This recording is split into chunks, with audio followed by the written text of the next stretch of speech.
এটি আমাদের সম্পূর্ণভাবে ফিট করা স্লোপার প্যাটার্ন মাস্টার ব্লক। এবার চলুন এটিকে ব্যালুন স্লিভ ম্যাক্সি ড্রেসে রূপান্তর করি এপিএম ব্যবহার করে। অটোমেটিক প্যাটার্ন মেকিং ওপেন করুন, ক্যাটেগরি ড্রপডাউন থেকে রেফারেন্স ব্লক নির্বাচন করুন,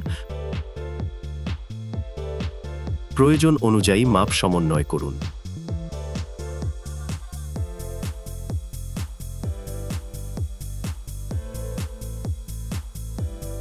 এক্সিট চাপুন।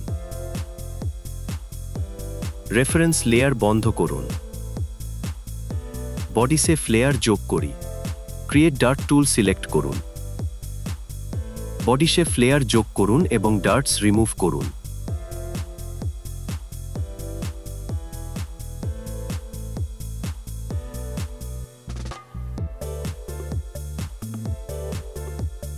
বডি শেপ করুন। আর্ক টুল ব্যবহার করে বডি শেপ রিফাইন করুন। উপরের প্যানেল থেকে পয়েন্ট অপশন পয়েন্ট ক্লিনআপে ক্লিক করুন। অপ্রয়োজনীয় পয়েন্ট মুছে ফেলুন।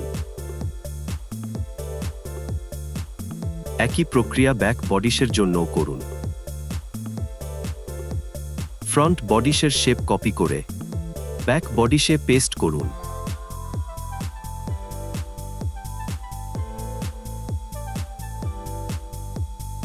স্লিভ কাফ তৈরি করি। একটি রেক্ট্যাঙ্গেল আঁকুন, 7 ইঞ্চি চওড়া, 2 ইঞ্চি লম্বা, তারপর ওকে চাপুন। পিসে ডাবল ক্লিক করে পিস ইনফো ওপেন করুন।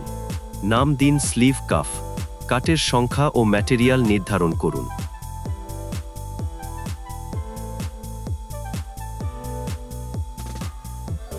অ্যাপ্লাই, তারপর ক্লোজ চাপুন। ঘড়ির কাটার দিকে সেগমেন্ট সিলেক্ট করুন এবং সেট হাফে ক্লিক করুন যাতে কাফের ভাঁজ অংশ ওপেন হয়।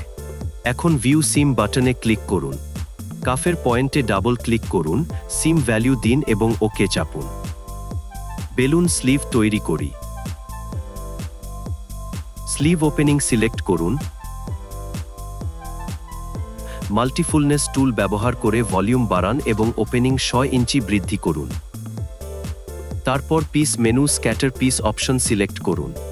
একই কাজ কাফ পিসের জন্যও করুন।